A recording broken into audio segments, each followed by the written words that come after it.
কোনো সরকারি অফিসে কাউকে এই অনুরোধ করা হয় নাই যে অমুকের মনোনয়নপত্র বাতিল করবো। আর বললেই বা তারা করবে কেন? কিছু রাজনৈতিক দল তো আছে যাদের প্রতি জনগণের ক্ষোভ এবং ক্রোধ আছে। দেশের আইনে, প্রচলিত আইনে কিছু রাজনৈতিক দলের তৎপরতা বন্ধ আছে, নিষিদ্ধ আছে। কাজে তারা তো নির্বাচনে অংশগ্রহণ করার আইনগত সুযোগ নাই। সেরকম না থাকলে পরে তার অংশগ্রহণ না করাটাকে অংশগ্রহণমূলক নির্বাচনের পথে বাধা বা ব্যতিক্রম বলে মনে করা যায় না। এর বাইরে যেসব কোনো দল যদি তারা নির্বাচন করতে না চায় তাহলে সেটা ভিন্ন কথা।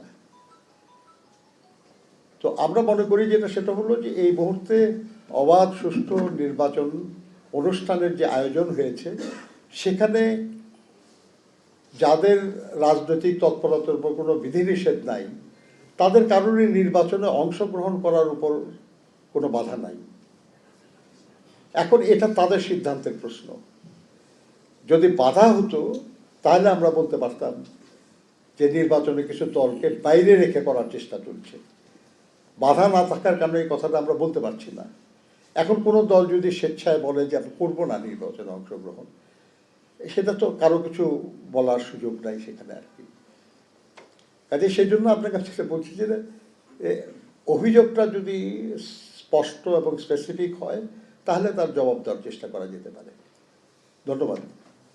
পিছনে আমার নাম শিহাবুল, আমি কালের কথা থেকে এসেছি। আমরা এখনই দেখতে পাচ্ছি যে দেশের বিভিন্ন অঞ্চলে পুরুষ এবং নারীরা বাসায় বাসায় গিয়ে একটি বিশেষ দলের পক্ষ থেকে ভোটারদের তথ্য সংগ্রহ করা হচ্ছে, ভোটার আইডি সংগ্রহ করা হচ্ছে, তারা তাদের কোনো একটা পারপাস সার্ভ করার জন্য। তো এইটা সুষ্ঠু নির্বাচনে কোন ধরনের ইমপ্যাক্ট তৈরি করতে পারে কিনা? দেখেন, ঘরে ঘরে কোনো দলের প্রার্থীর জন্য ভোট প্রার্থনা করাটা কোনো দোষের ব্যাপার না। কিন্তু আপনি যেটা বললেন যে আর কি, যে তাদের ভোটার আইডি বা জাতীয় পরিচয়পত্র সেগুলো সংগ্রহ করা হচ্ছে, সেখানে দুশ্চিন্তার কারণ থাকতে পারে যে সেটার প্রয়োজনটা কী, উদ্দেশ্যটা কী। এটা আপনি যদি আপনাদের পত্রিকায় এটা কোনো নিউজ হয়েছে বলে আমি দেখি নাই এখনো। আমার মনে হয় করা উচিত, যদি আপনারা সত্যি জানেন এটা, এবং সরকারের উচিত এই ব্যাপারে প্রয়োজনীয় ব্যবস্থা নেওয়া। কারণ এই ডকুমেন্টগুলি অত্যন্ত সেন্সিটিভ ডকুমেন্ট, অত্যন্ত ব্যক্তিগত ডকুমেন্ট। যে কোনোভাবে সেগুলো সংগ্রহ করার চেষ্টার মধ্যে কোনো মন্দ উদ্দেশ্য তো থাকতেই পারে। অতএব সরকারের ব্যাপারে ব্যবস্থা নেবে বলে আমরা আশা করি। ধন্যবাদ ভাই। আমি একটু শাকিলের কথা একটু অ্যাড করি। আজকে সামাজিক যোগাযোগ মাধ্যমে বের হয়েছে আপনাদের বিএনপির কয়েক সিনিয়র নেতা সম্পর্কে অভিযোগ, তারা ডিসি অফিসে ফোন করে তাদের কয়েকজন স্পেসিফিক কয়েকজনের মনোনয়ন বাতিল করার জন্য প্রেশার দিচ্ছে। এটা সামাজিক যোগাযোগ মাধ্যমে বের হয়েছে। এটা যদি প্রমাণিত হয় বা আপনাদের কাছে আসে সাবজেক্টটা, এটা নিয়ে করে ব্যবস্থা গ্রহণ করবেন? আপনি সোশ্যাল মিডিয়ায় একটা নিউজ বাইর হইলেই আপনি তো অভিযুক্ত করতে পারবেন না।